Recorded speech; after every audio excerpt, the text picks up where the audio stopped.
Santo e Matador.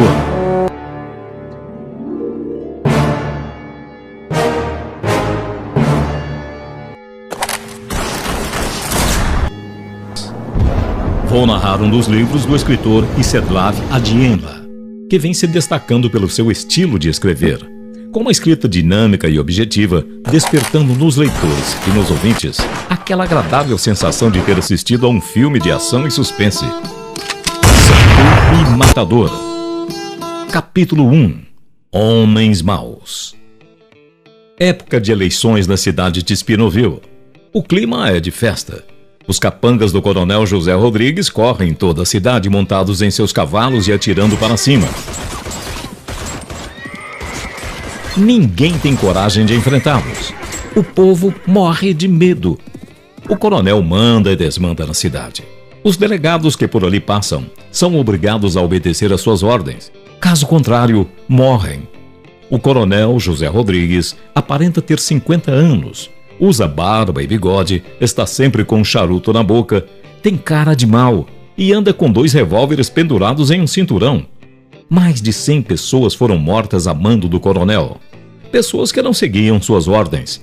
Muitos dizem que ele tem parte com o diabo, pois seu corpo é todo marcado de balas. Em Spinoville, se descobrisse quem votou contra, a pessoa morria sem perdão.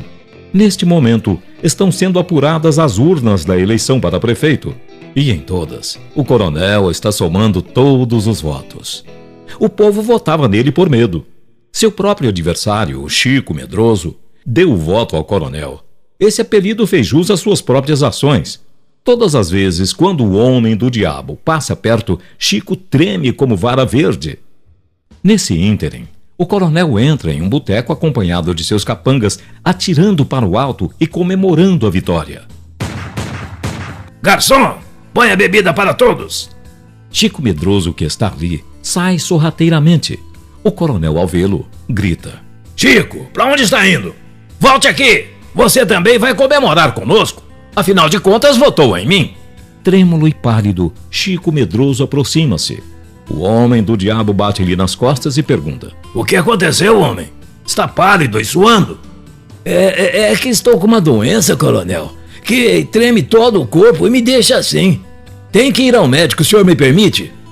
Não, primeiro vai beber, depois vai ao médico, foi claro? Perguntou o coronel, pegando-o pela gola da camisa. Sim, coronel, depois eu vou ao médico. Respondeu engasgado. Em seguida, entra o Zé Lloyd, fofoquinha, uma figura estranha, magra, com um dente maxilar superior e outro no inferior. Usa um chapéu de palha arredondado no estilo capial. Tem um tom de voz irritante. Dá notícia de tudo que se passa nas redondezas da cidade. Recebe um pequeno salário do coronel para passar as informações. É inofensivo com uma arma, mas a sua língua é tão afiada que muitos foram parar na forca por causa de suas fofocas. Aproxima-se do coronel e lhe diz: Coronel, na urna do Rancho Fundo, o Chico teve um voto. Ao ouvir aquelas palavras, o coronel arregala os olhos, dirige o olhar para Chico e bufa de raiva. Eu juro, coronel, que não pedi voto para ninguém. Como já sabe, o meu voto foi pro senhor. Gagueja Chico, ainda mais trêmulo. Zé Lloyd, você sabe quem foi o miserável que teve coragem de votar contra mim? Dizem que foi um tal de Roberval. Vamos para o Rancho Fundo. Quero conhecer esse homem e mostrar-lhe o que acontece com quem ousa desafiar-me. O coronel segue para o Rancho Fundo acompanhado de seus capangas. Rancho Fundo, distrito de Spinoville, é um lugarejo onde vivem pessoas humildes que trabalham na roça, sol a sol, com uma enxada, que sobrevivem do que colhem, mas são castigados pela seca. Chove muito pouco na região. O coronel e seus capangas entram em Rancho Fundo atirando para o alto. Todos os moradores fecham as portas de suas casas e ficam espiando pelos buracos das janelas. Param em frente ao rancho de Roberval e desmontam dos cavalos. O coronel aproxima-se da porta e bate. Ninguém abre. Então ele dá um chute arrebentando a fechadura. Dentro do rancho só havia uma mulher e uma criança abraçadas debaixo do banco e trêmulas. Não me mate, coronel. Eu votei no senhor. Suplicou a mulher com a voz sumida. O coronel pega-a pelo braço. Cadê o safado de seu marido? Está na roça, coronel. Ele também votou no senhor. Adiantou a mulher. Chame-o agora. Quero falar com ele. Coronel, ele não pode vir. Tem que terminar de plantar. O homem do diabo volta a segurar a mulher, desta vez pelos cabelos. Eu disse para chamá-lo. Ouviu bem? Em seguida, uma voz soa na porta do fundo. Não será preciso, coronel. Estou aqui. O coronel olha para trás, vê um homem alto, forte e com a pele toda castigada pelo sol. Que bom que está aqui, disse aproximando-se. Roberval passa as mãos nos cabelos, dá 2 passos à frente. Não é comigo que quer falar, coronel? Então solte minha mulher. José Rodrigues franze a testa, solta a mulher e aproxima-se do recém-chegado e lhe dá um soco no estômago. O homem dobra o corpo e solta um gemido. A mulher corre, aproxima-se do marido e diz: Deixe-nos em paz, coronel. Nunca fizemos mal a ninguém. Isso foi para ele aprender a falar comigo com mais respeito. Dentro da minha casa, falo do jeito que quero. Pensa que me amedronta? Está enganado. Não tenho medo de homens. O coronel arregala os olhos, fecha os punhos e solta a sua direita em direção ao rosto de Roberval, que se esquiva, sentindo apenas o vento. Como um felino, pula para cima de seu agressor e acerta-lhe o queixo, fazendo-o voar pela janela e cair perto de seus capangas. Diante daquela cena, os capangas sacam as armas. Quando iam disparando, o coronel grita: Não atirem! Quero esse homem vivo! Os capangas, obedecendo às ordens de não atirar, pulam de uma só vez sobre Roberval, que não resiste às coronhadas de 15 capangas e desmaia. O que faremos com ele, coronel? Amarrem-no pelos braços e o arrastem pelas ruas da cidade. Assim, o povo saberá quem manda em Espinoville. Nisso, chega a mulher desesperada e gritando: Por favor, deixe o meu marido em paz. E debruça sobre o esposo, que está amarrado e ensanguentado, sem sentidos, no chão. Um dos capangas aproxima-se, pega-a pelos cabelos e puxa-a pelos seus braços. Rasga-lhe as vestes, deixando à mostra uma parte dos seios. Não, miserável! Disse, mordendo o capanga, que a arrasta para dentro do rancho e a joga sobre a cama para em seguida pular sobre ela. A mulher grita e esperneia. O capanga tira-lhe quase todas as vestes. Ao tentar beijá-la, recebe uma dentada no nariz. Arregala os olhos, solta um grito de dor, saca a arma e dispara 2 vezes. A mulher dobra o corpo e tomba de bruços aos pés da cama. Em seguida, o capanga sai resmungando com a mão no nariz e todo ensanguentado. O que aconteceu, homem? Perguntou o coronel surpreso. Aquela desgraçada arrancou um pedaço do meu nariz, coronel. Fui obrigado a matá-la. O homem do diabo sorri cinicamente e grita: Vamos, pessoal! Todos saem atirando e Roberval é arrastado como se fosse um animal qualquer. Foram 15 quilômetros naquela situação, de Rancho Fundo até Espinoville. Agora, vamos pendurá-lo em uma árvore e que sirva de lição para todos, disse o coronel, levantando o rifle como se fosse um troféu e triunfante grita: Quem é o Todo-Poderoso de Espinoville? Todos ao mesmo tempo respondem e disparam para o alto seus rifles.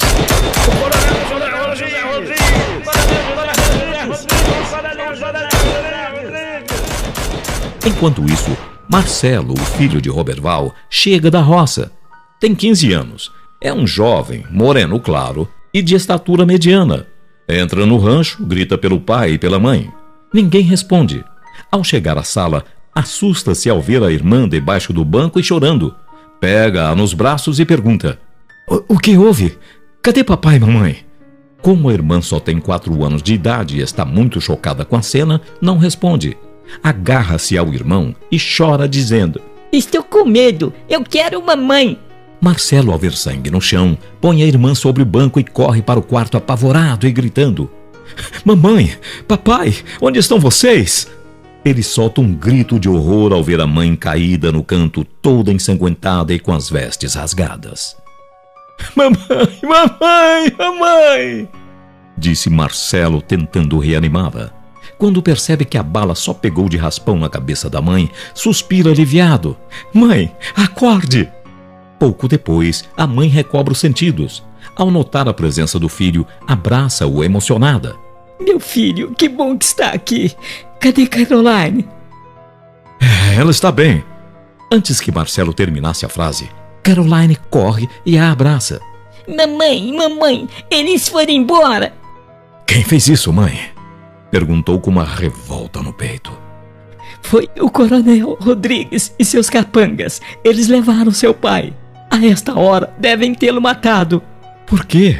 Por que fizeram isso? Logo com meu pai, que nunca fez mal a ninguém, sempre trabalhou com dignidade e respeito. Vou buscá-lo agora, e seja o que Deus quiser.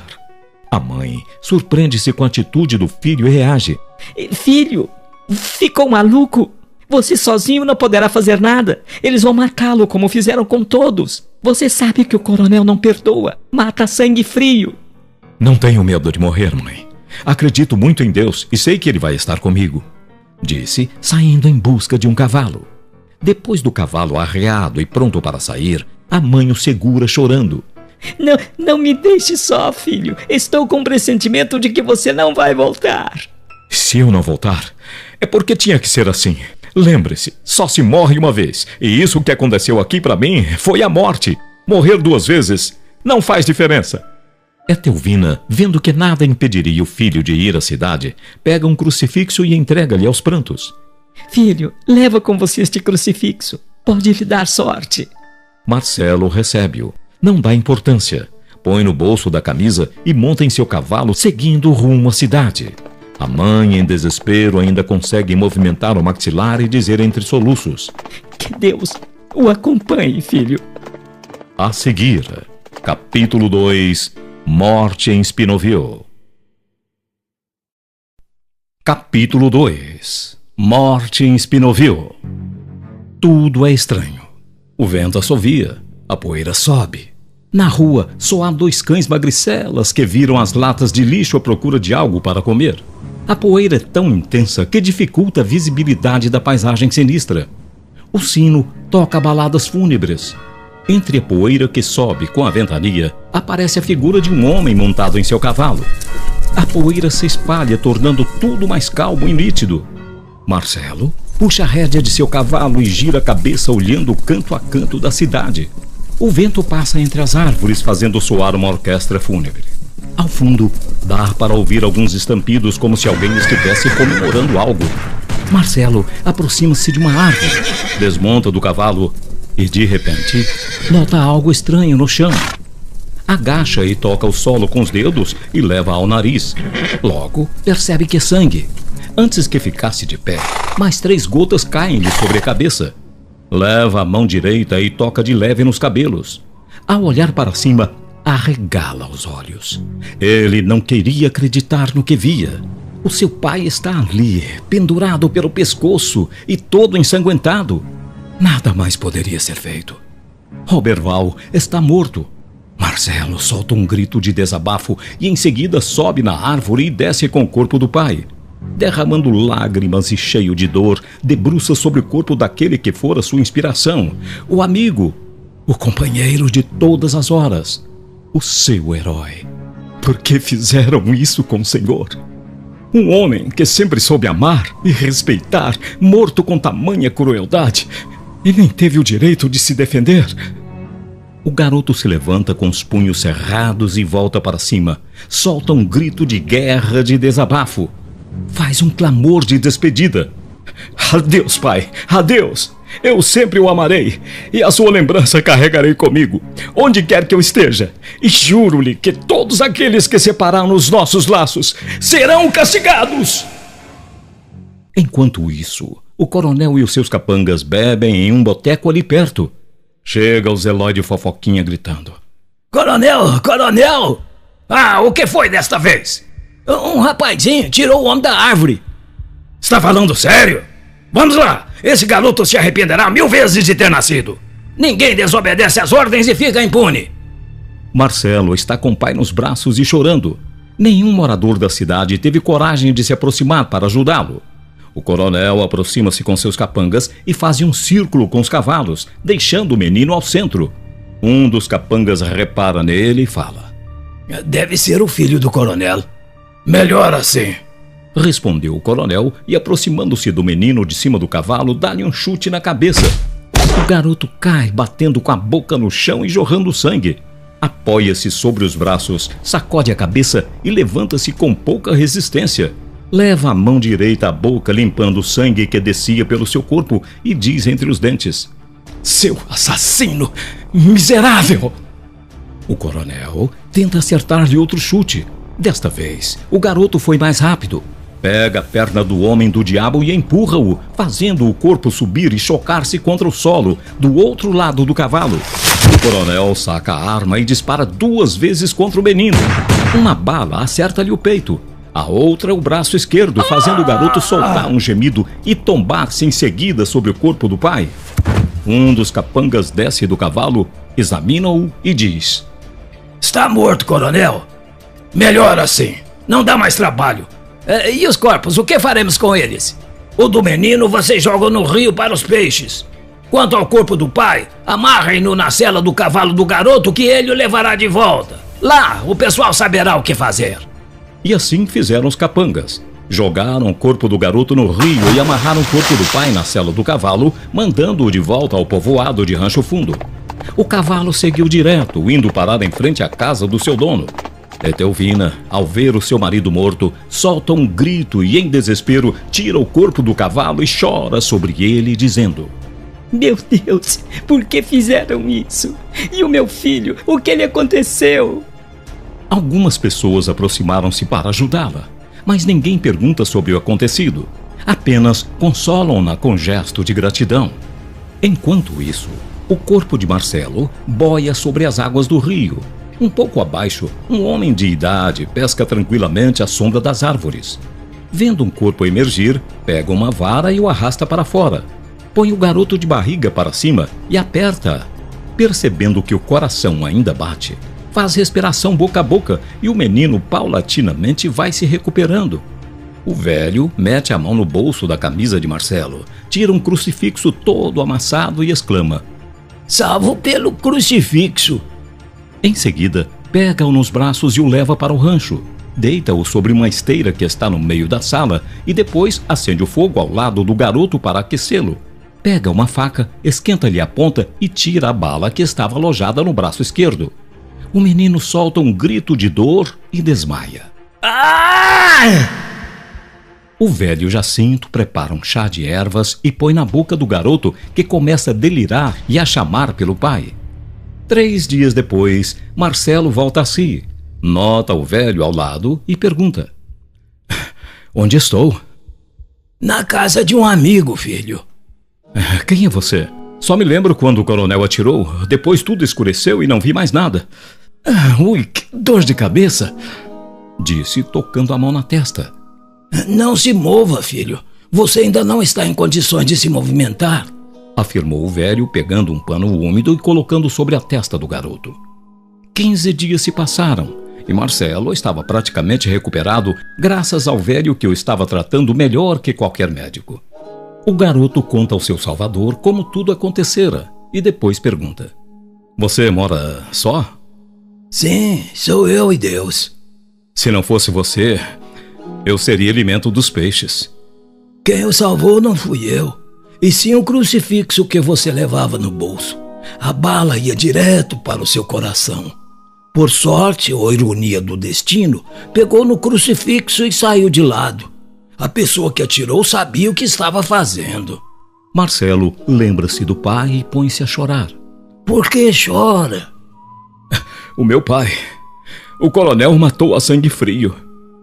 Jacinto, ao ouvir aquelas palavras, coça a cabeça e diz: Eu sei de toda a história desse homem. E dizem que ele tem parte com o diabo e que todos os homens que o desafiaram morreram. Agora foi a vez do seu pai.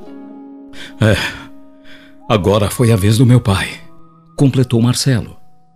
Mas ele morreu como herói. Não teve medo do coronel. E eu sou como ele, também não tenho medo. O velho olha para o menino admirado por sua fé e coragem. Vejo em você um garoto inteligente e bastante cristão. Talvez seja a pessoa que vai mudar a vida do pessoal daquela cidade. Mas para isso eu teria que matar. E é contra os princípios e contra a lei de Deus. Filho, Deus é justo para com os justos. Ele vai estar ao seu lado. Você estará matando para o bem de todos. E quem sabe não foi ele quem o salvou para você lutar contra o seu inimigo. Sozinho seria praticamente impossível acabar com o coronel e mais de 50 capangas. Filho, muitas vezes somos escravos de nossos pensamentos, criando assim um obstáculo para determinada ação. Não entendi, mestre. Quando você pensa no impossível, a sua mente aceita como afirmação. Você se torna inseguro e é conduzido ao fracasso. Mas eu não queria demonstrar isso, mestre. Mas demonstrou a sua derrota antes mesmo de iniciar a batalha. Mestre, como poderei ser forte para tirar de mim a fraqueza que me torna um derrotado? Filho, existem várias coisas que levam o homem ao fracasso. E uma delas é ele acreditar que não é capaz. Mestre, acredito que sou capaz. Agora sim, também acredito. Mas falta o principal: a preparação para a ação. O treinamento. E quanto tempo levaria esse treinamento? Depende de você. Quando se sentir seguro, saberá se está pronto. Está bem, e por onde começo? Perguntou o interessado.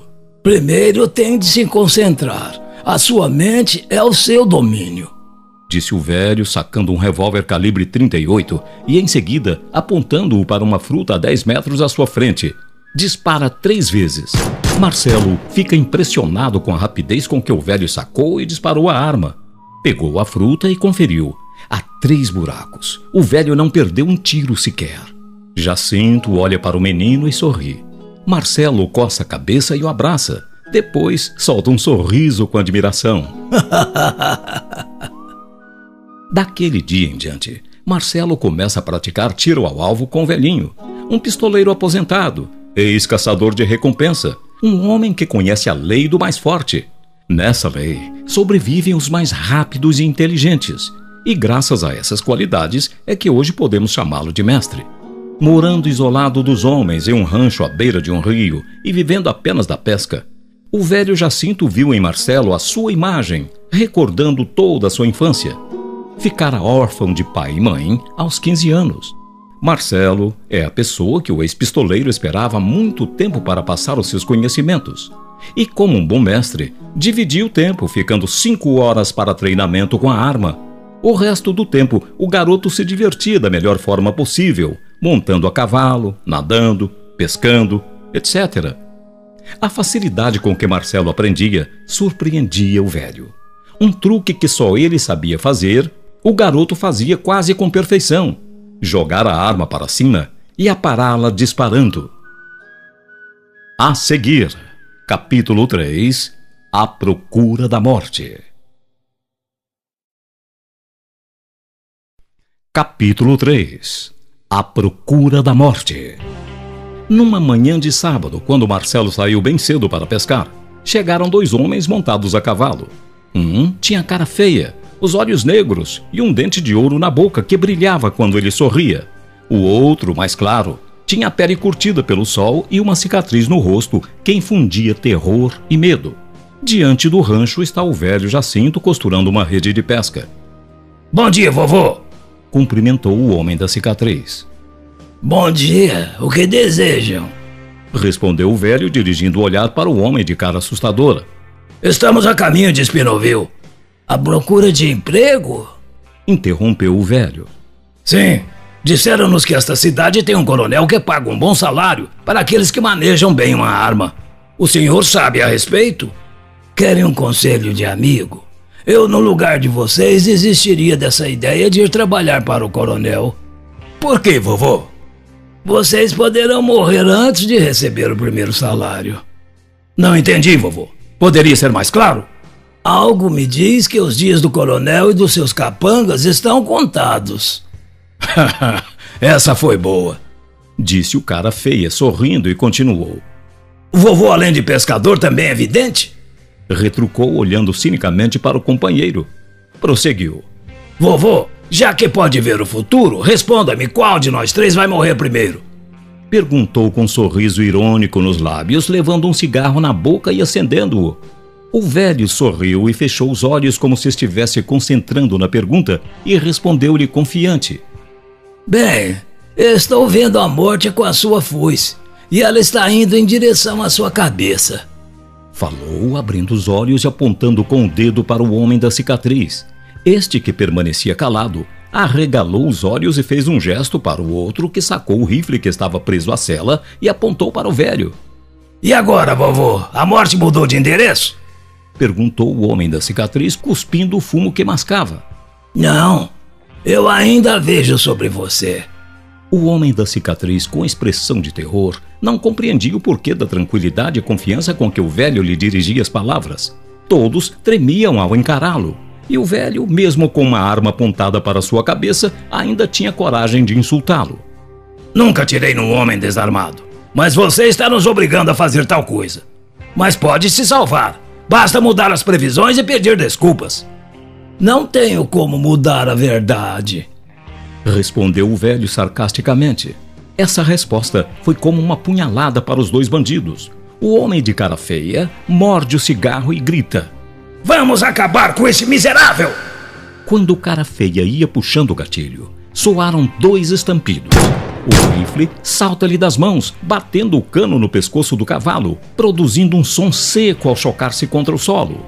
Quietos! Qualquer movimento e será o fim de 2 erros da natureza. Os 2 bandidos olharam para trás sem saber o que estava acontecendo e se assustaram ao ver um homem metros às suas costas e pronto para voltar a apertar o gatilho, se necessário. Só vermes como vocês atirariam em um homem desarmado, disse Marcelo com indignação. Você fala desse jeito, garoto, porque nos pegou de surpresa, falou o homem da cicatriz. Sujeito prosa, disse Marcelo, aproximando-se. Desça do cavalo e eu lhe darei a oportunidade de provar que é bom. Ficaremos de igual para igual. O homem da cicatriz desceu todo confiante, pois todos que o enfrentaram estavam sob 7 palmos de terra. O outro, que ficou sobre o cavalo, virou-se para o velho e disse-lhe num tom triunfante: Vovô, pode preparar o caixão para o seu neto. Para seu azar, ele desafiou o homem mais veloz no gatilho, desde que o pistoleiro Jacinto desapareceu há 15 anos. Está vendo aquela marca feia em seu rosto? Ele adquiriu quando um homem o desafiou, mas sabendo da sua fama, tentou matá-lo dormindo e na hora de apertar o gatilho, tremeu tanto que até a bala se assustou, fazendo apenas aquela marca feia que amedronta os seus adversários. Se lhe serve de consolo, eu sou o pistoleiro ao qual se referiu, e aquele garoto não é meu neto, é sim um aluno. O bandido da cara feia solta uma gargalhada. Quando ia dizer algo, soam 2 estampidos.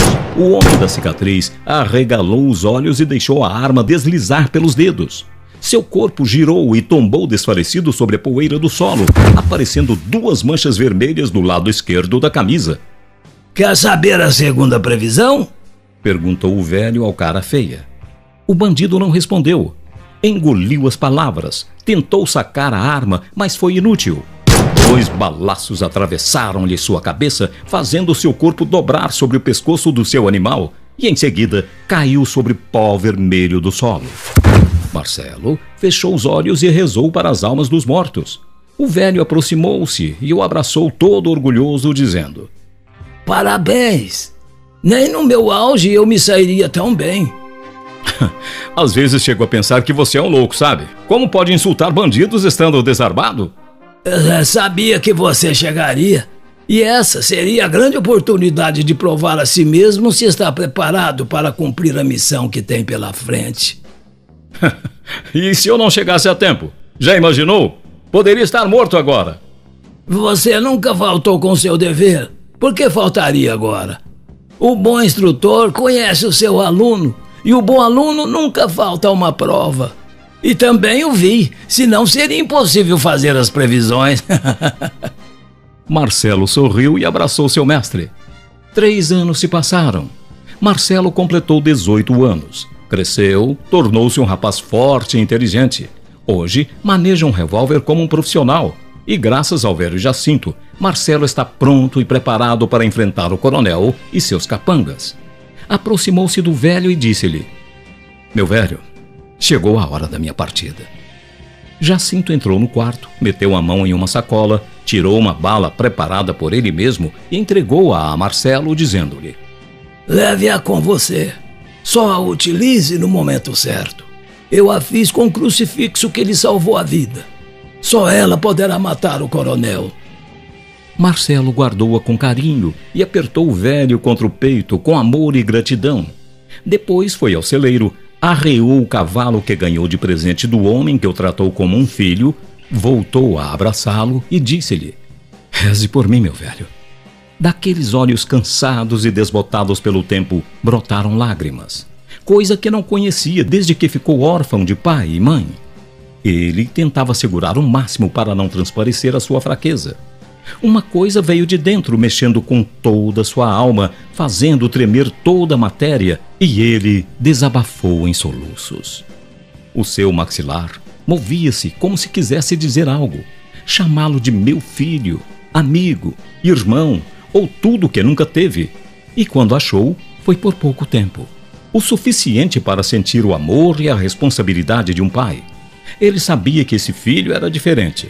Não tinha na carne o seu sangue, mas tinha uma coisa que era mais forte: o amor. Marcelo limpou as lágrimas com os dedos. Também não conseguia segurar a emoção. Montou seu cavalo e acenou para aquele que fora mais do que amigo: um pai. Marcelo estava a uns 15 metros quando o velho conseguiu soltar a voz. Que Deus o acompanhe, meu filho, disse acenando-lhe com as mãos. A seguir, capítulo 4, Matar ou Morrer. Capítulo 4, Matar ou Morrer. Marcelo segue direto para Espinoville. Durante esses 3 anos em que estiver ausente, a cidade continuava com o mesmo aspecto, com as ruas desertas e sinistras. Segue montado em seu cavalo em marcha lenta. Ao passar em frente à árvore, olha-a recordando aquele triste passado. O sangue ferve-lhe nas veias, e ele se esforça ao máximo para não chorar. Solta um grito de desabafo e espora seu cavalo indo parar diante de um boteco. Ele queria matar a sede, tirar a poeira da garganta. Tudo parecia calmo. Marcelo desce do seu animal e amarra-o em um poste ali em frente ao boteco Goela Seca, um dos lugares mais frequentados pelo coronel e pelos seus capangas. Todos que ali estavam olhavam para o rapaz que acabara de entrar.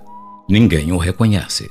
Vários arriscam alguns palpites, dizendo ser pistoleiro pela postura e pela maneira como carregava o cinturão apertado à cintura e o revólver abaixo, próximo da coxa, onde pudesse tocá-lo com rapidez. O recém-chegado tira o chapéu e, com uma fina educação, cumprimenta a todos até chegar ao balcão, ficando de frente para o garçom, que o observa como se visse nele algo de familiar, mas não lhe dá muita importância. Simplesmente pergunta: o que o senhor deseja? "Um copo d'água, por favor." O garçom não queria acreditar no que ouvira e insiste: O senhor disse... "Isso mesmo que acaba de ouvir. Tem alguma coisa contra?" De maneira alguma, disse o garçom, apressando-se em buscar o solicitado. Várias gargalhadas soam às costas de Marcelo, que levanta a aba do chapéu e gira a cabeça para o lado de onde vinha o som. Logo, percebe que os 3 homens riram do seu pedido e todos têm o olhar seco e venenoso, como se estivessem à procura de encrenca. Marcelo, ao reconhecer os bandidos, pensou em agir, pois os 3 pertencem ao bando do coronel. Esforça-se ao máximo para se controlar, porque sabe que não é o momento certo para entrar em ação. E volta a olhar para o garçom, que despejava água em um copo. Desta vez, não foram gargalhadas, mas uma voz debochada que soava: Veja só, pessoal, chegou um bebezinho em nossa cidade. Todos soltam gargalhadas e continuam com a zombaria. Dá leite pra ele, garçom. O garçom permanece em silêncio. Pressentindo a confusão que está por vir, deixa o copo d'água ali e se afasta. Mas antes que Marcelo o tocasse, um dos capangas pega-o e despeja a água na cabeça do rapaz. Isso foi para ele refrescar a memória. Todos acham a cena engraçada e soltam risadas. Marcelo continua cabisbaixo. Quando o som das gargalhadas cessa, levanta a cabeça, gira rápido para o capanga que está à sua frente e solta a esquerda no queixo do homem, fazendo-o subir quase 2 metros do chão e cair sobre a mesa onde estão os outros dois, que se assustaram ao ver o colega se esborrachando com a cara toda arrebentada. O silêncio reina depois do incidente. O garçom esconde-se debaixo do balcão. As outras pessoas enfiam-se debaixo das mesas, pois sabem que ali vai morrer alguém. Os 2 capangas que estão de pé mordem os lábios, fixam os olhos no rapaz, movimentam os dedos e vão descendo as mãos em direção aos revólveres. Tudo era silêncio naquele instante. Logo, o silêncio foi quebrado por 3 estampidos. Os 2 capangas que estavam de pé são jogados para trás pela força das balas que lhes atravessaram a cabeça e tombam sem vida sobre o piso de madeira banhado de sangue. O capanga que estava caído foi o único que morreu sem saber como, pois quando a bala atravessou a sua cabeça, estava sem sentidos pelo soco de Marcelo. Os homens que presenciaram a cena olham para o rapaz admirados. Em seguida, saem dos esconderijos sem poder acreditar no que viam. O rapaz puxou a arma tão rápido que os capangas não tiveram tempo de sacar. O garçom trêmulo sai de trás do balcão e fala quase que não saindo a voz: Por favor, moço, sai daqui o mais rápido, se quer continuar vivo. Esses homens que acabou de matar eram capangas do coronel, e ele não perdoa. Obrigado pelo conselho, amigo, pois eu voltei para um acerto de contas. Voltou? E quem é você, afinal? Não pode ser, meu Deus, eu não acredito. Você é o... Eu sabia que eu conhecia. O garçom não queria acreditar no que estava vendo. Parecia uma alucinação dos seus sentidos. Como se estivesse conversando com um fantasma, continuava a falar com a voz trêmula. Mas eu vi quando o coronel atirou em você e jogaram seu corpo no rio. Mas como você está vendo, eu não morri. E estou de volta. Se o coronel passar por aqui, dê-lhe o recado. O filho do Roberval voltou. Vira as costas e segue direto para a igreja, indo rezar pelas almas dos mortos. Todos os presentes seguem Marcelo com os olhos cheios de satisfação, só acreditando porque viram. Minutos depois, chegam mais 4 capangas do coronel. Ao verem os companheiros mortos, perguntam irados: Quem fez isso? O garçom, percebendo que ninguém aproximava-se para explicar o acontecido, toma uma decisão e aproxima-se, todo trêmulo, e fala gaguejando: Foi o filho do Roberval, aquele que vocês jogaram no rio há 3 anos. Ele... Antes que o garçom completasse a frase, o capanga pega-o pela gola da camisa e suspende-o revoltado. Isso é um insulto, seu miserável! Disse o capanga babando de raiva. Eu juro pela alma da minha mãe, ele está na igreja a esta hora! Disse o garçom quase sufocado. O capanga solta-o sobre o balcão e diz: Se for mentira o que disse, morrerá no lugar dele, ouviu bem?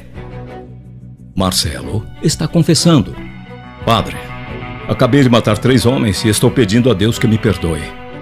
Deus está com você, meu filho. Todos nós sabemos que isso que fez foi para o bem de todos. O povo desta cidade só terá paz quando o coronel e os seus capangas morrerem. O que quero é ver o povo feliz, padre. Então siga em frente, filho. Deus está com você. Obrigado, padre. As suas palavras confortaram meu espírito e me deram força para superar os obstáculos. Disse Marcelo, despedindo-se do padre e seguindo em direção à saída. Logo é surpreendido pelos 4 capangas que o aguardavam de armas em punho. Que gracinha! Então você é o Marcelo? Disse um deles. Só estou acreditando porque vejo com os próprios olhos. Não sei se digo que foi um milagre ou azar de não ter morrido naquele dia, porque hoje será diferente. Vamos, joga a arma no chão. Qualquer truque, adeus! Marcelo fica em silêncio, suspira fundo e volta o pensamento atrás, recordando tudo que havia aprendido com o velho Jacinto, principalmente a lição em que a situação é exatamente igual à que se encontra. Vou contar até 3. Ao terminar, se a arma não estiver no chão, vamos cuspir fogo! Disse um dos capangas, cortando os pensamentos de Marcelo. 1, 2... O garoto joga a arma para cima e, antes que ela tocasse o solo, pula como um felino e apara-a disparando. O número 3 desaparece na garganta do capanga, transformando-o em um grito de dor pela bala que entrou, queimando-lhe o peito.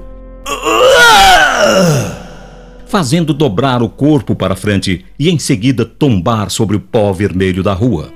Os outros 3 ainda conseguiram puxar o gatilho, mas as balas só encontraram vazio da rua, pois as disparadas por Marcelo já haviam encontrado o endereço frações de segundos antes.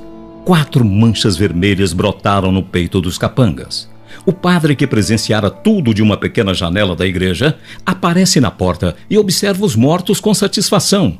Depois, sorri para Marcelo, que continua deitado e com a arma em punho. Que Deus tenha piedade deles, filho. O garoto nada diz. Levanta, limpa a poeira da roupa, pega o chapéu, põe sobre a cabeça, dobra a aba e entra na igreja. Reza pela alma dos 4 que acabaram de partir desse mundo. Em seguida, inclina-se e beija a mão do reverendo, que o abençoa. Depois, segue para o local onde deixara o cavalo. Antes que montasse, os ruídos dos cascos de vários cavalos pisando o chão de terra seca chamam-lhe a atenção. Homens e mulheres correm para dentro de suas casas. A igreja e o boteco Goela Seca fecham as portas. Marcelo, seguidas vezes, segura a boca do seu animal. Não queria que ele relinchasse denunciando sua presença do lado oculto da rua. Quando tem certeza de que o animal está tranquilo, arrasta-se pelo chão até que possa contemplar a cena ao seu redor. 4 homens haviam parado os cavalos ao lado da árvore onde haviam enforcado seu pai. A árvore da morte. É como a chamam os moradores daquela cidade, pois nela foram enforcados 20 homens que não temiam o coronel. 3 deles tinham todo o aspecto de capanga, mas foi o último que chamou a atenção de Marcelo. Teriam 65 anos e não usava chapéu como os outros. Seus cabelos abundantes tinham a cor da neve. Seu rosto estava todo banhado de sangue e intensamente pálido. O garoto observou pasmo que o velho tinha as mãos amarradas atrás das costas e que de seu pescoço saía uma corda com um nó corrediço pronto para enforcá-lo. Vamos pendurá-lo nesta árvore, como fazemos com todos que dizem não temer o coronel, disse o primeiro capanga, o mais perigoso dos 3, que sustentava entre os dedos a ponta da corda que envolvia o pescoço do velho. Não acha melhor esperar o coronel chegar? Ele não gosta de apreciar cenas de enforcamento, falou o segundo. A morte de um velho sem valor não daria prazer ao coronel. Terminemos com isso de uma vez, disse o primeiro, jogando a corda com grande habilidade por cima de um galho da árvore da morte. O velho não disse nada até aquele momento. Parecia indiferente. O seu destino estava selado. Mas aquelas palavras machucaram seu orgulho. Pela primeira vez, levantou a cabeça e disse: Vocês são uns porcos imundos. Fiquem sabendo que durante toda a minha vida eu fui respeitado e não temi homem nenhum. E mais, pegaram-me porque eu estava desarmado. Os capangas soltam gargalhadas. O mais perigoso aproxima-se e dá-lhe uma bofetada no rosto, fazendo jorrar sangue da boca. O velho cospe e continua: Vou morrer, mas a minha sombra os perseguirá e lavará a poeira desta cidade com sangue derramado dos seus corpos e de todos aqueles que pertencem à corja do coronel. E quando ouvirem o nome Marcelo, aí sim vão se lembrar de mim.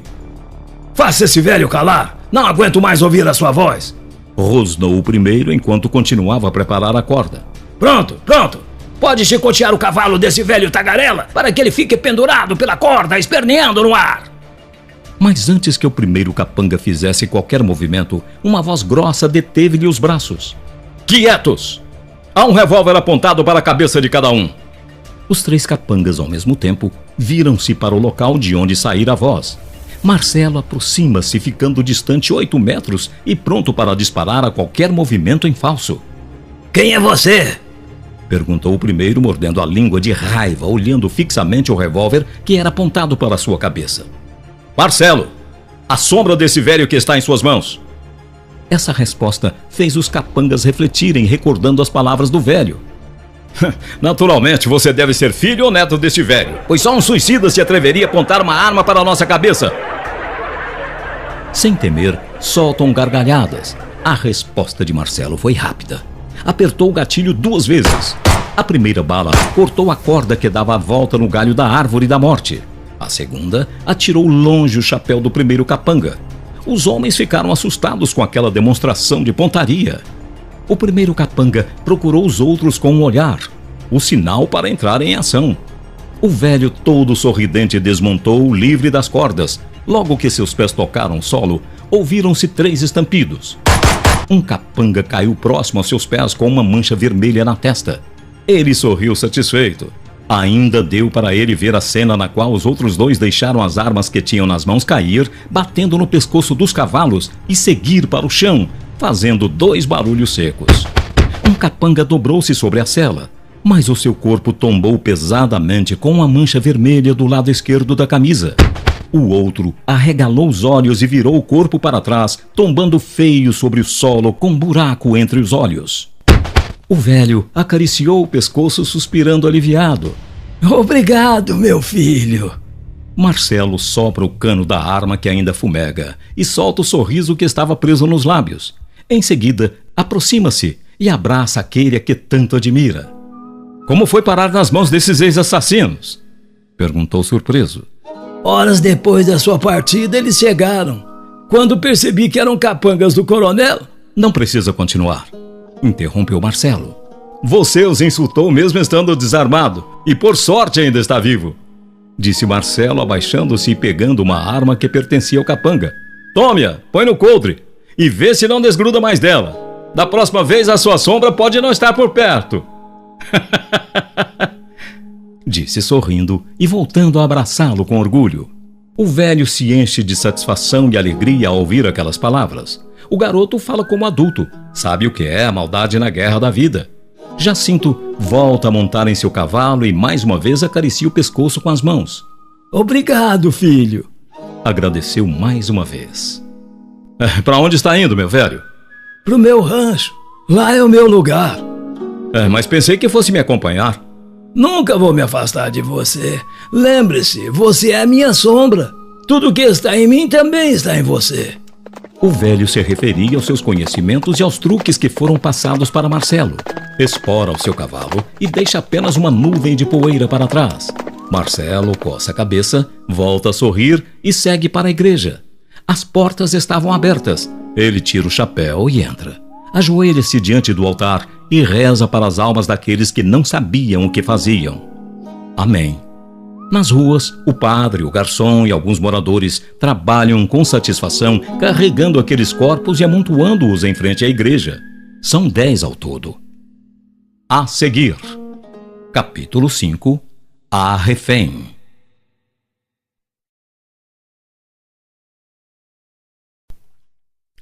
Capítulo 5, A Refém. Marcelo monta seu cavalo, acena para os moradores e segue para o Rancho Fundo, povoado onde nasceu. Todos acompanharam o rapaz com o olhar até que sumisse de vista. O garoto força seu cavalo durante uns 15 quilômetros que separa Rancho Fundo de Espinovil.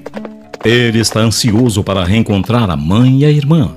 Desce do cavalo e observa tudo ao seu redor, recordando sua infância. A sua irmã está ali na sua frente, brincando com um gatinho. Estava crescida, com 7 anos. Marcelo observa. Parece-se com papai, disse aproximando-se e enxugando as lágrimas com as pontas dos dedos. Caroline olha desconfiada e pergunta. O que deseja, moço? Não se lembra de mim? Não, eu nunca ouvi. Já ouviu falar de Marcelo? Qual? Está falando de meu irmão? Sim, sou eu. Caroline repara mais nele. Não, você não é meu irmão. Eu sei que Marcelo e papai estão com Deus lá no céu. O garoto tenta abraçá-la. Caroline escapa-lhe das mãos e corre direto para o quintal, onde está sua mãe, lavando roupas. Mamãe, tem um homem lá fora dizendo que é meu irmão Marcelo. Não, filhinha, Marcelo está com Deus lá no céu. Foi aquele moço que disse. Respondeu Caroline apontando para Marcelo que vinha se aproximando. Etelvina dirige o olhar para Marcelo e fica assustada com o que vê. Fixa os olhos naquele rapaz e fica imóvel por alguns instantes. Pisca várias vezes e em passos lentos segue em direção ao filho. O que você deseja, moço? Não está me reconhecendo? Sou eu, seu filho Marcelo. Ao ouvir aquelas palavras, o coração de Etelvina pôs-se a pulsar forte. Olha para o rapaz, tenta falar, mas a voz desaparece na garganta. Etelvina não acredita no que vê. Como se fosse um sonho, pisca repetidamente. Depois corre e o abraça, porque tem certeza de que é seu filho. Deve ser um sonho, meu filho. Como? Disseram-me que eu havia o matado e jogado o corpo no rio. Sim, mãe. Pensaram que eu tinha morrido. Mas o crucifixo, lembra-se? Aquele que a senhora me deu e que nunca dei muita importância. Foi ele que salvou minha vida. Marcelo senta-se e põe a irmã no colo e conta à mãe tudo o que lhe ocorrera nesses 3 anos. Filho, quando o coronel souber da morte dos seus capangas, virá atrás de você. Que venha, mãe. Desta vez será diferente. Estou preparado para recebê-lo. Etelvina olha para o filho orgulhosa e volta a abraçá-lo. Você é igual ao seu pai. Forte, bonito, corajoso. Por isso me orgulho de ser sua mãe. Disse, dirigindo-se à cozinha para preparar a refeição para o filho. A fome é tanta que Marcelo devora tudo o que a mãe havia preparado.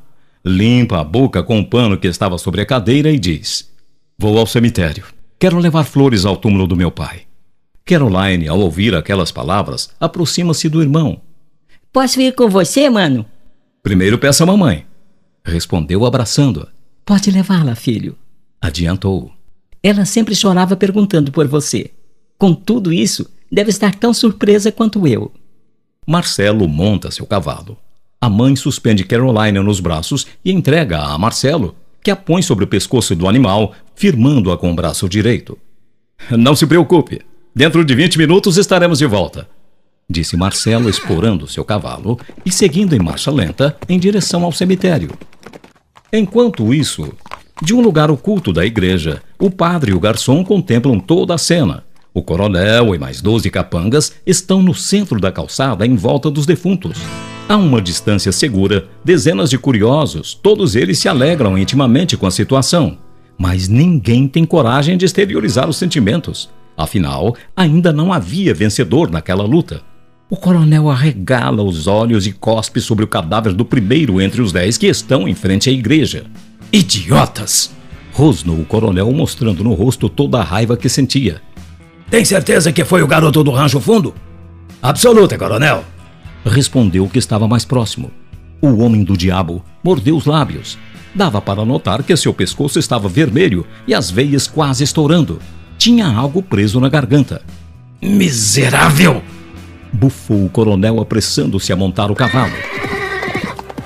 Os outros imitam os gestos e seguem para o povoado de Rancho Fundo. Minutos depois, chegam em frente à casa de Marcelo e descem furiosos dos cavalos, quebrando tudo que se encontrava pela frente. Cadê o miserável?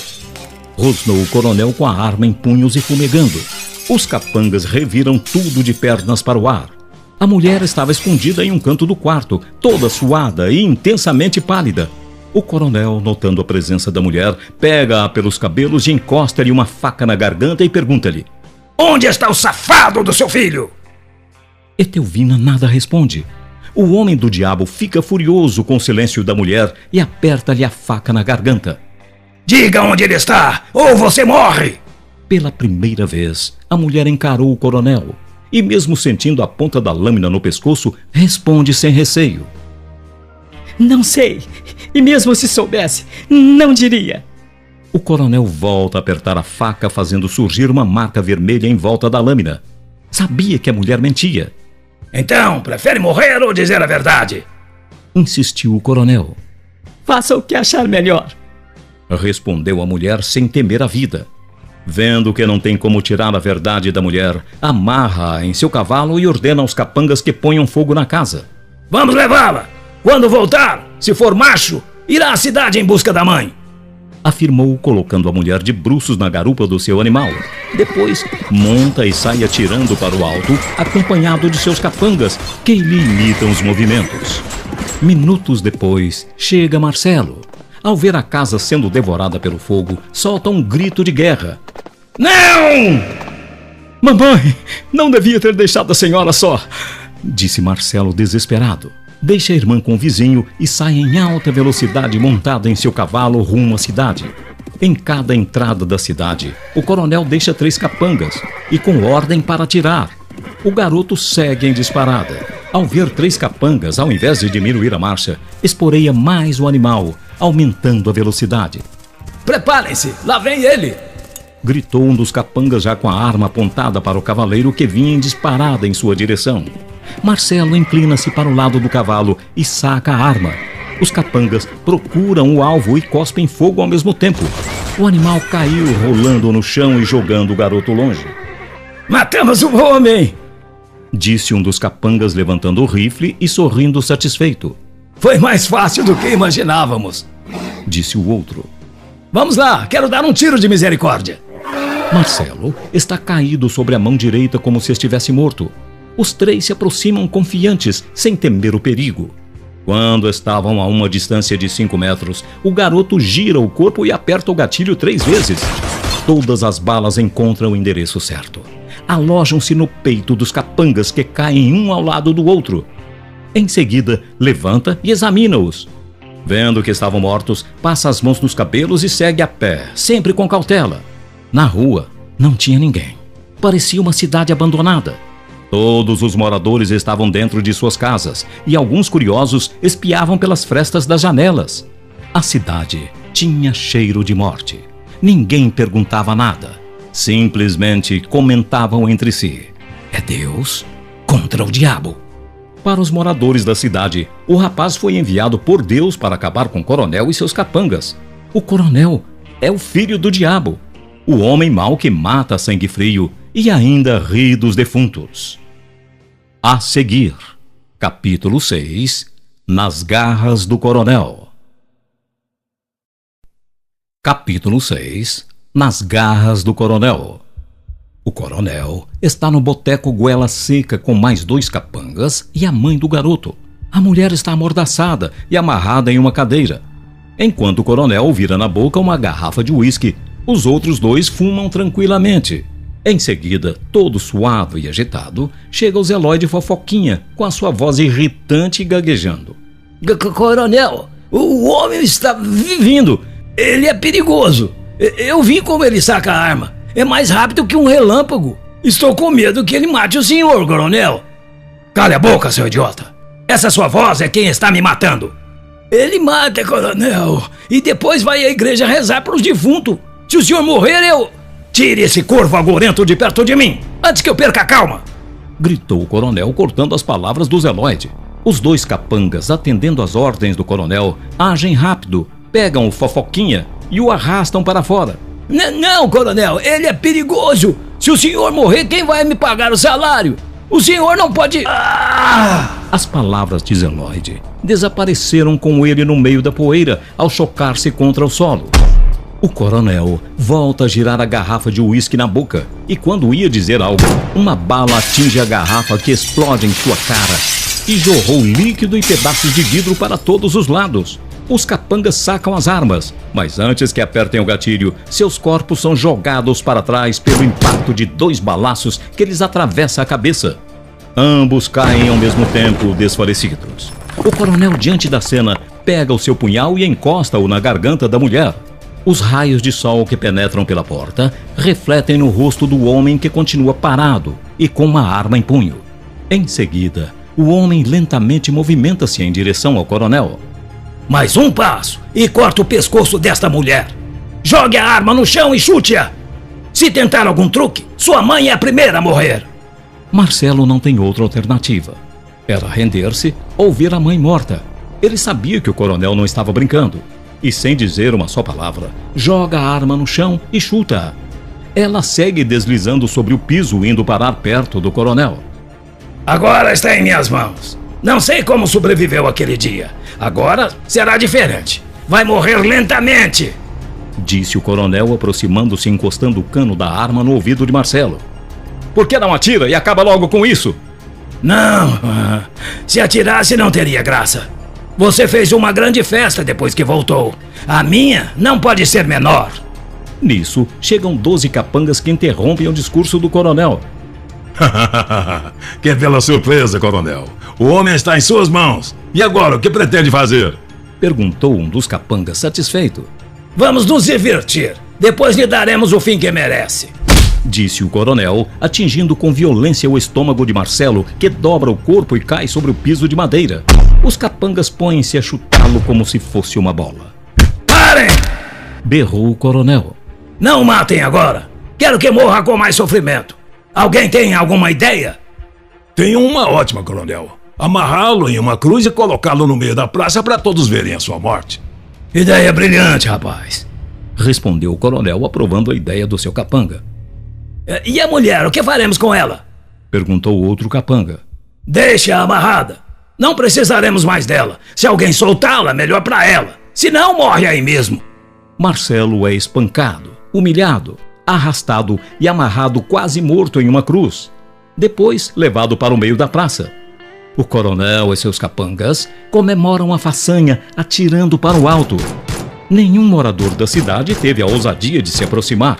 Apenas rezavam de suas casas. O homem do diabo parte com seus capangas para a fazenda, deixando apenas um vigiando o rapaz que está na cruz.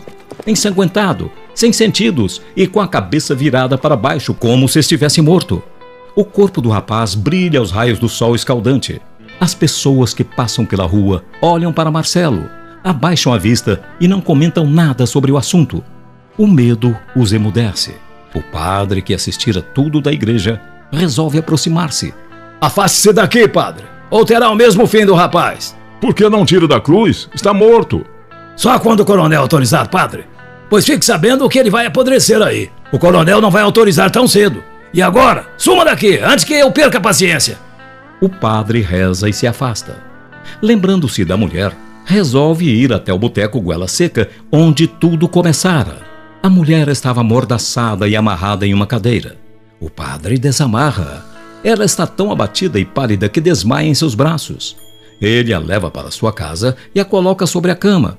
Com alguns cuidados especiais, a mulher recupera os sentidos. O que eles fizeram com meu filho, padre? O reverendo acha melhor não responder. Consola-a dizendo: O seu filho está nas mãos de Deus. O tempo escurece rapidamente. As nuvens ficam pretas e pesadas. O vento sopra forte. Papéis e poeira misturam-se entre as ruas da cidade. O sino da igreja soa com badaladas lentas. A chuva desaba num temporal. Todas as pessoas que estão nas ruas correm à procura de abrigo. A água que cai é tão forte que o capanga tem de abandonar o seu posto. Na praça, só há o rapaz amarrado na cruz. Pouco depois, aparecem 2 ratinhos que sentiram cheiro de sangue e sobem na cruz e põem-se a roer as cordas que estavam encharcadas pelo sangue que saíam dos braços de Marcelo. A chuva chicoteia o corpo do garoto com força, fazendo-o recobrar os sentidos. Notando a presença de 2 ratos roendo as cordas, suspira fundo, sentindo que ainda lhe restava uma esperança de se ver livre das cordas. Vamos, ratinhos. Mais um pouco e cederá. Disse, forçando os punhos e usando todas as energias que lhe restam. Finalmente consegue arrebentar as cordas roídas pelos bichinhos. Agora, Marcelo tinha um braço livre, tornando-se fácil livrar-se das cordas. Pouco depois, a chuva cessa, caindo apenas alguns chuviscos. O capanga retorna ao seu posto. E, para sua surpresa, na cruz não havia ninguém. Não pode ser verdade! O rapaz desapareceu! Disse assustado. Nisso, chega Marcelo por trás do capanga e dá-lhe 2 tapinhas nas costas. Quando o capanga se vira, recebe um soco violento na cara que o faz chocar-se contra a cruz e cair de cara dentro de uma poça de lama. Antes que se levantasse, recebe um chute na cara e desmaia. O garoto pega-o e amarra-o na cruz como fizeram com ele. E em seguida, pega o revólver do capanga, examina-o, tira uma bala do tambor e põe a que o velho fez com crucifixo e diz: Essa será a sua, coronel. A seguir, capítulo 7, A Fuga do Diabo. Capítulo 7, A Fuga do Diabo.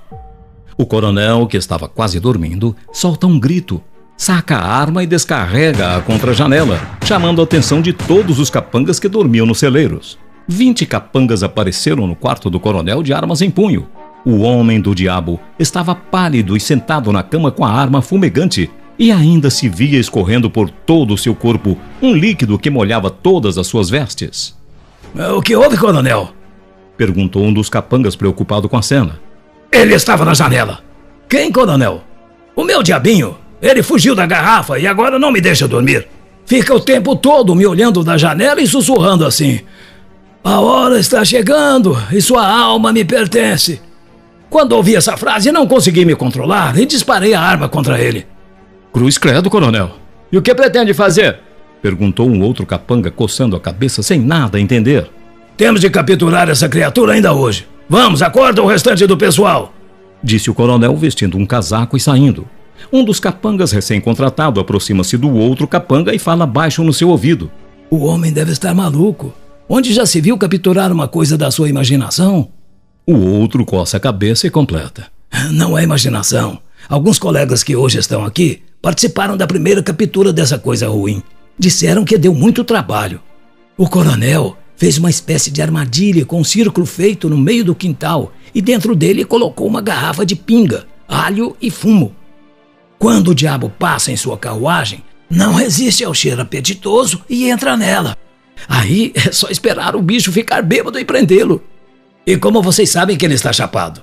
Perguntou um dos capangas interessado no assunto. A garrafa põe-se a balançar. Eu particularmente não acredito nessa história. Disse o novato afastando-se. Espere e verá. Respondeu o outro. Horas depois, a armadilha do coronel está preparada para pegar o diabo. O vento começa a soprar forte, as árvores agitam e a poeira sobe. Aos poucos, forma-se um redemoinho em volta da casa do coronel. Está furioso e derruba tudo que encontra pela frente. Lentamente, esse redemoinho se acalma e aproxima-se do círculo no meio do quintal e evapora-se dentro da garrafa. Minutos depois, a garrafa começa a balançar e o coronel grita. Agora, pessoal! Os 10 capangas incumbidos da missão pulam ao mesmo tempo sobre a garrafa que explode antes de ser tocada, ferindo alguns. O bichinho escapou, coronel! Berrou um dos capangas ferido pelos estilhaços da garrafa. Não tem importância. Depois o pegamos. Disse o coronel, olhando para o horizonte onde brotavam os primeiros raios de sol. Aprontem os cavalos. Vamos à cidade confirmar se está tudo em ordem. O coronel parte com mais 5 capangas para Espinoville. O novato, ficando ali, aproxima-se do colega, o mesmo com quem havia falado antes, e pergunta-lhe. Depois dessa palhaçada toda, o que aconteceu aqui? Você ainda acredita nessa história de diabo? É claro que sim. Não viu que quase o pegamos? Mas ele estava tão brabo que explodiu a garrafa. Acreditou mesmo que foi o diabo que estourou a garrafa? Perguntou rindo ironicamente. Miserável! Então foi você que atirou na... Seu... Disse, mordendo os lábios e descendo a mão em direção ao coldre. Cuidado! Se tocar nessa arma, sua cabeça também poderá explodir como a garrafa. Reagiu o novato, sacando rapidamente e apontando para a cabeça do colega. Você não sabe o erro que cometeu. O coronel não vai lhe perdoar pela ousadia. Quando ele voltar, já estarei longe. Agora vire-se. Se tentar qualquer truque, não pensarei 2 vezes para apertar o gatilho. Respondeu-lhe, tirando uma pequena corda que levava no bolso e amarrando o colega na cerca. Em seguida, monta em seu cavalo e desaparece no florescer do dia. A seguir, capítulo 8, O fim de um homem mau. Capítulo 8, O fim de um homem mau. Era uma manhã quente e sufocante. A rua de Espinoville, comprida e empoeirada, estava como sempre, deserta e sinistra. Algumas casas precisando de reforma, outras conservadas e descoradas pelo sol de muitos anos. A igreja era a única que estava de portas abertas. O silêncio reinava naquele instante.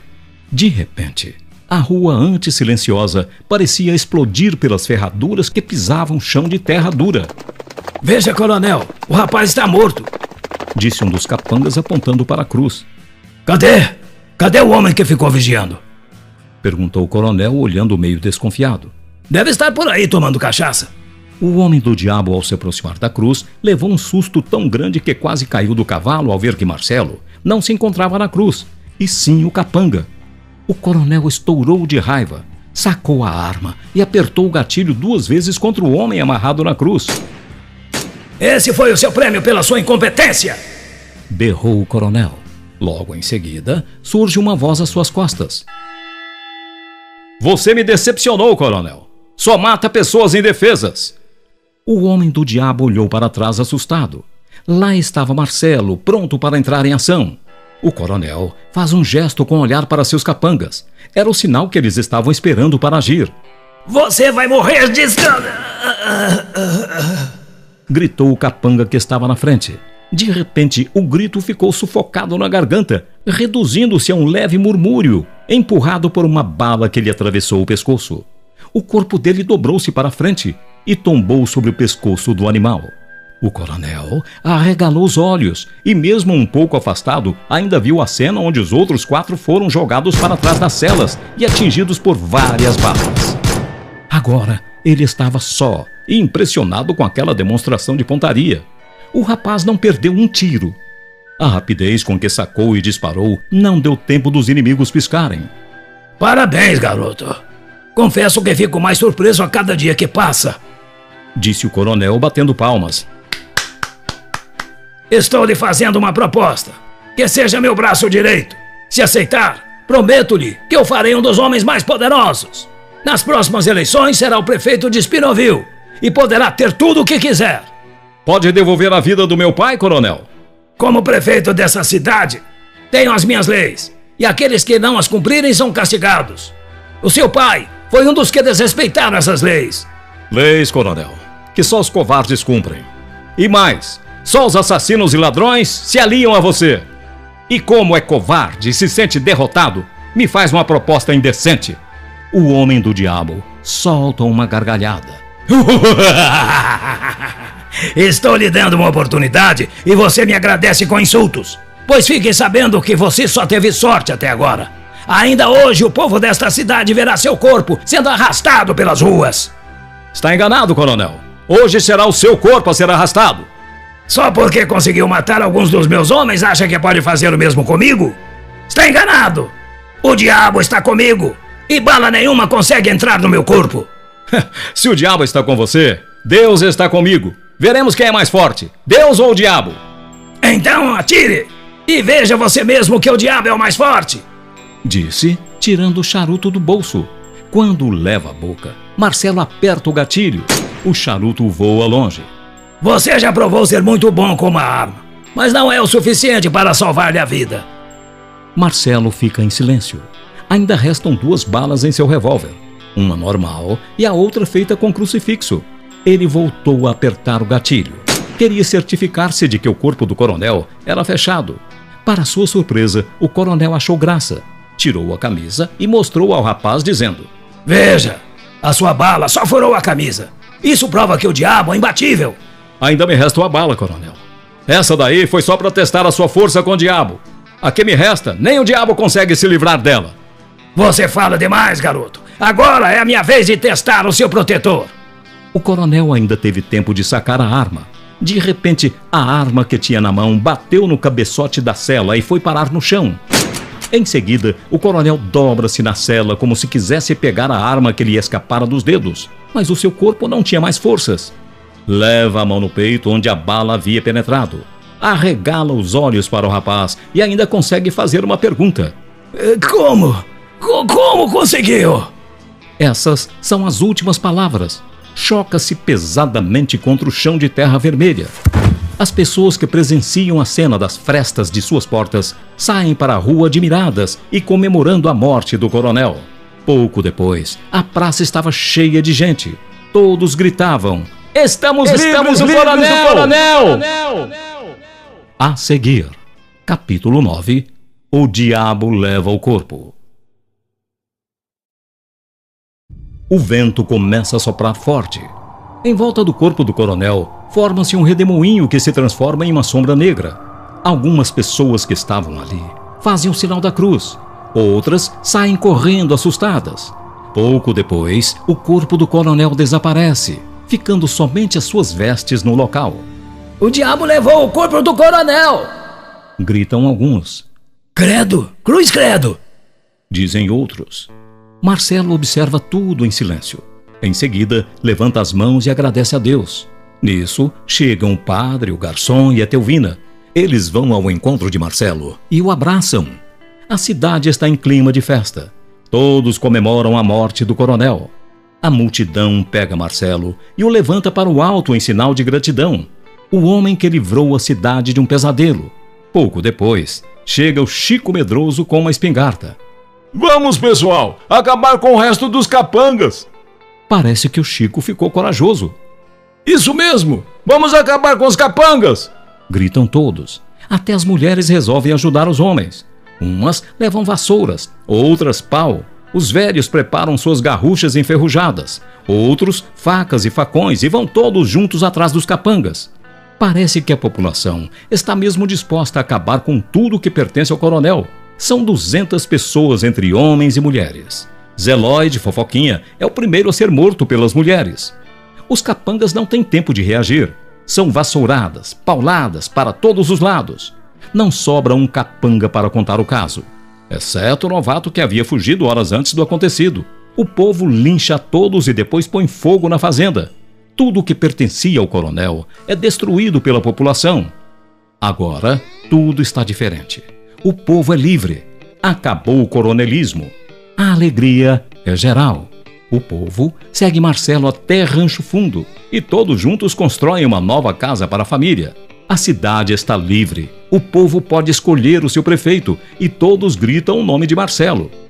O garoto discursa para o público. Agora, vocês estão livres para escolher o melhor para a cidade. E quero agradecer a todos pelo carinho e o afeto que venho recebendo dia a dia. Vou deixar a minha mensagem como um amigo. Não quero falar como político. Se eu falar como político, tenho de mentir para vocês, fazendo promessas. E na realidade, todos aqueles que fazem promessas não fazem nada. Só sabem enganar o povo.